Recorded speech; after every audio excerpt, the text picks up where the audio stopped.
but I also kind of don't want to get hundreds of orders a day. This one really made me laugh when it came through. That assumption, I wish I could say is true, but unfortunately it is not. That is the biggest compliment. Business kind of happened by accident, which I know I shouldn't do, and it's not healthy and it's not going to help anything. Absolutely not. This assumption is incorrect. We're doing it now. We're in it. There's no going back.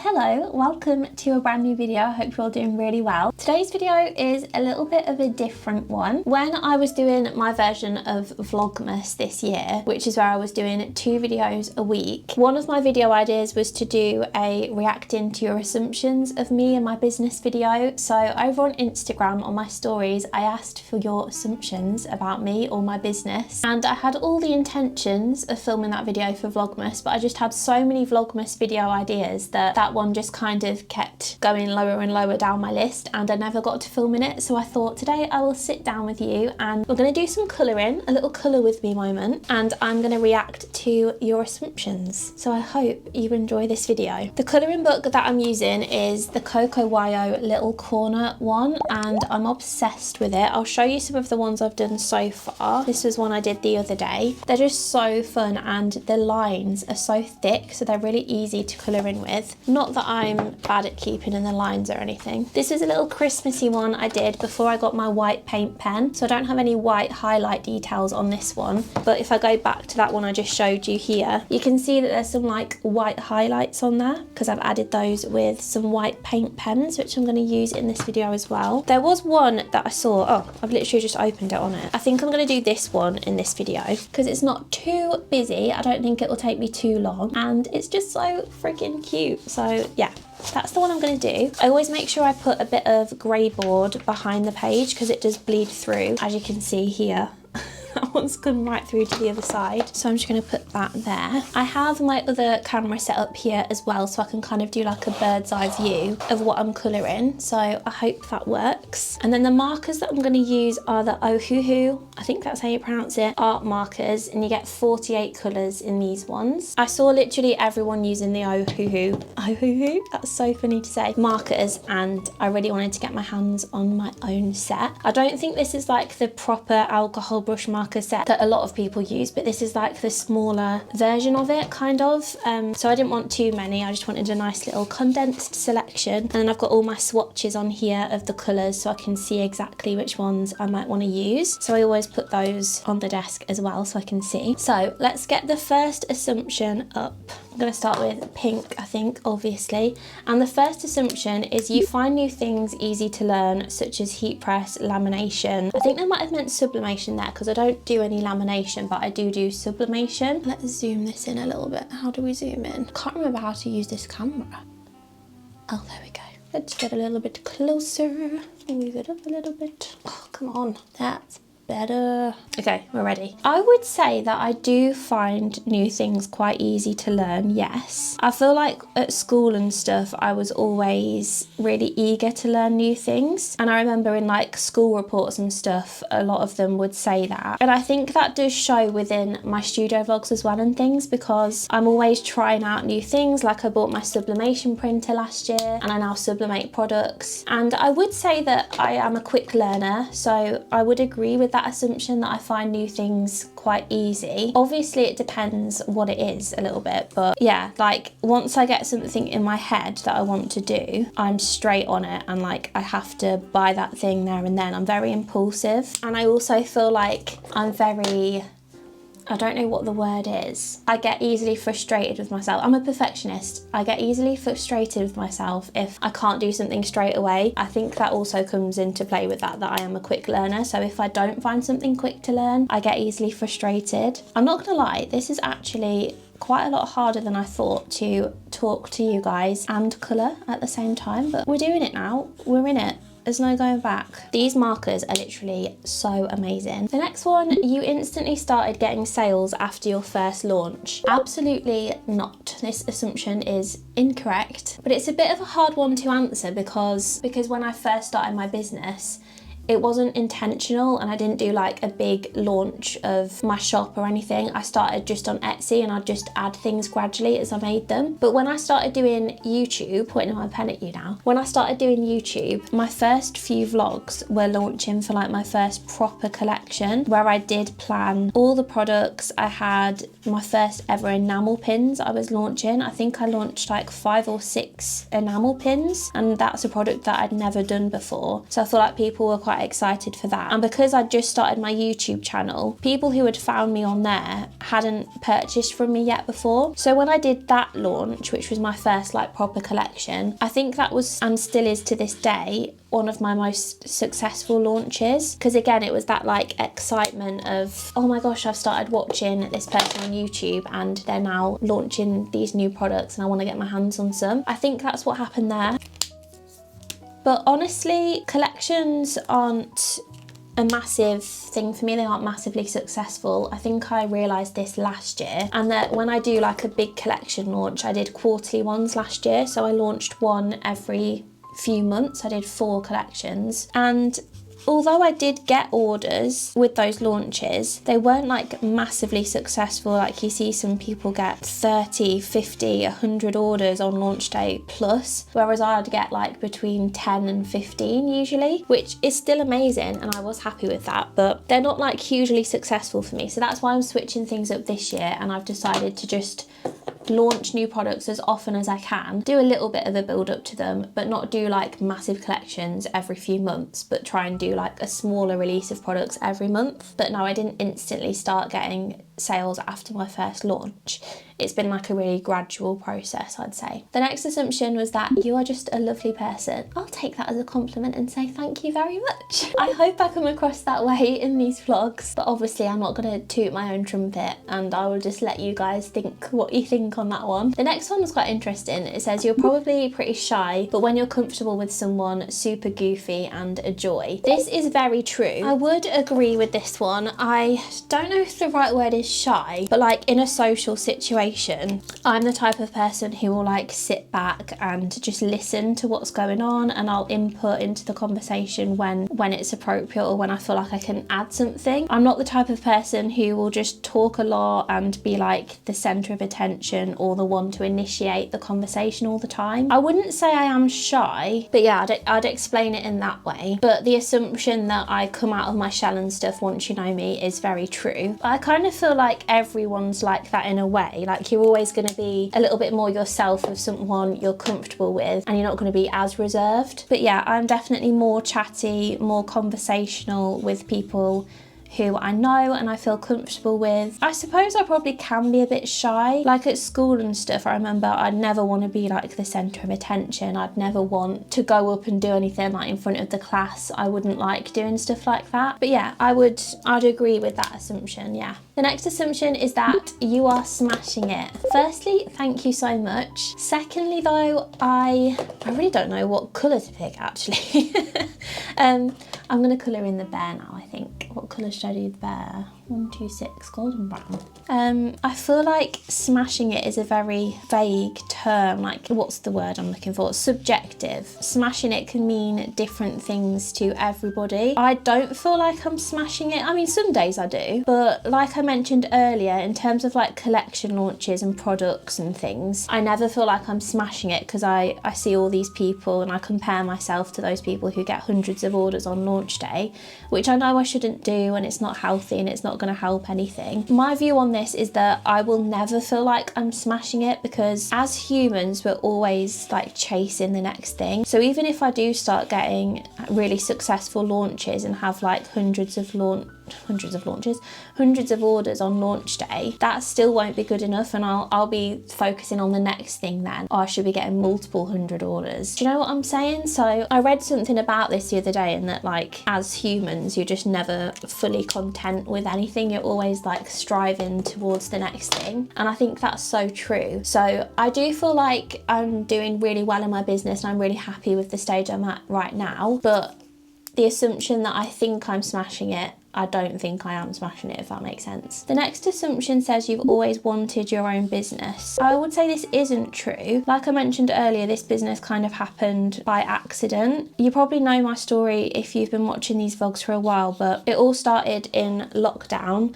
I'd just finished university and I was going into doing my teacher training year of secondary music teaching, which I did go into, but this business started in like the summer before I was about to start that teacher training degree. And because it was COVID and stuff and we were all locked away, I was looking for things to do to pass time and to stop me getting bored, obviously. And I downloaded Procreate on my iPad and I just started doodling on there. And I actually drew my sister's puppy, Rue, and I put it on my personal Instagram story, and then I had questions from friends and family asking if I could draw their pets and things. So that's how it kind of started, and I called myself Prince by Millie then and made an Instagram page and stuff. But obviously since then it's completely developed and I don't do pet portraits or anything anymore. But the intention was never to start my own business. That's just how it happened for me. But I feel like now I've got my own business and it's my full-time job, I can't imagine not working for myself anymore. I just love it so much. I love the fact that I'm in control of how much money I earn. And I know to a lot of people that would be really daunting, and that's what puts people off being like self-employed, but I just love it.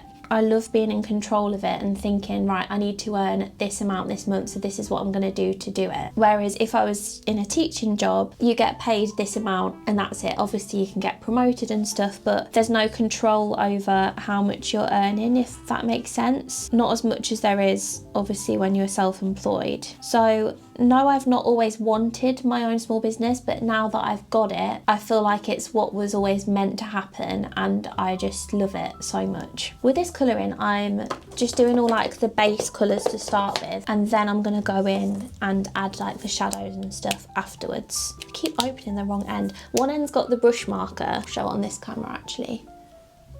No, I won't because it's not focusing. One end's got the little brush marker and then the other end's got like a chisel. But I don't really use the chisel side that much.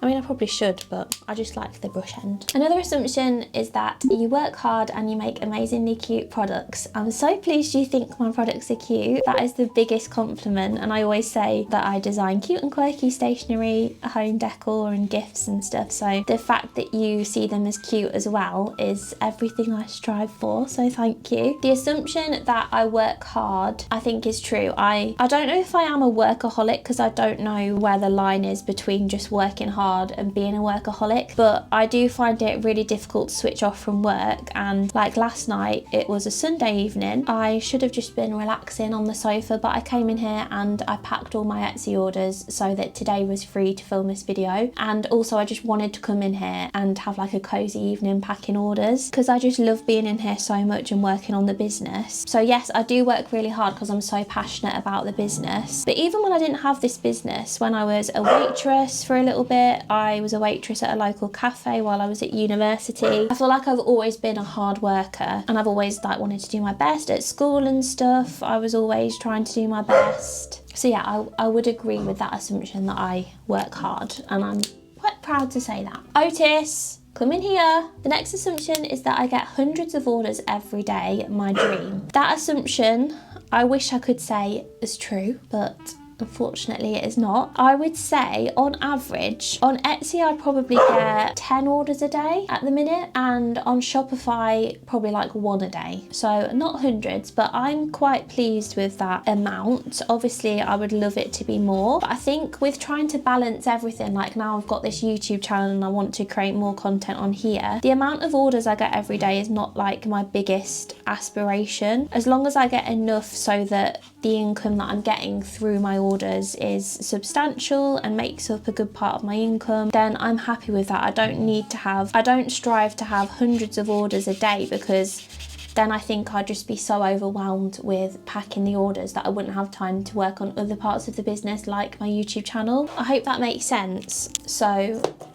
no, I don't get hundreds of orders every day, but I also kind of don't want to get hundreds of orders a day, because then that'd mean that I wouldn't just be able to work on the business myself. I'd probably have to end up hiring people. And that leads me on to another assumption that says you want your business to be huge with employees. And I actually don't want that. I heard Emily Harvey talking about this in one of her videos, and she said that she doesn't want to be like a massive business with employees. She just wants to be able to earn a comfortable amount of money that she can live off comfortably, have a nice comfortable life, take her son to school and pick him up every day, and just be by herself working on her business. And that is how I feel. I don't strive to be a massive business with employees and employing people and having like a warehouse and stuff. I'm just really happy being in here every day on my own, working on my little stationery business, designing, having a comfortable amount of orders that I can keep on top of. I actually don't want the business to scale in that way. The next assumption is that you have a perfectly clean and tidy house, especially your kitchen. This one really made me laugh when it came through, and I showed it to Lewis, my husband, straight away, because that is all down to him pretty much. I'm very lucky in that Lewis is an extremely tidy, clean person, and he likes everything to have a place and everything to be really nice and tidy and clean all the time. Obviously I do clean things myself as well, and I keep everywhere tidy too because I'm here all day, whereas he's at work all day. But yeah, he